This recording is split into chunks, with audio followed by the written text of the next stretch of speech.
For someone who isn't in a selective club like that or hasn't experienced that or is on the fence as to whether they should invest the time to kind of go for it, like what would you say, like how did it help you win those internships later on? Yeah, definitely. I think, and whether it's in a club like a selective kind of program like this, or whether it's, taking Adventis and looking at all the great like networking workshops you guys have, like you talk about a ton of that information.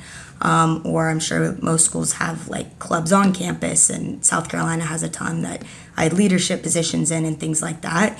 You definitely just kind of have to go out and seek those tools.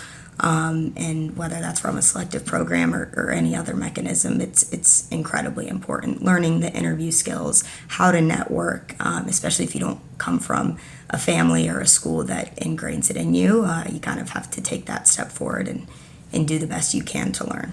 Well, and you touched on it as well when you said the sort of the process of applying and going through this competitive application process to the selective club actually is pretty analogous to the investment banking recruiting process. So whether you knew it or not, you were actually building up your skills and getting practice for the investment banking or the internship, recruiting process while you're doing the club application process. Yes, 1000%. It was very linear, and I didn't really realize that in the moment. Yeah. Sometimes it takes hindsight.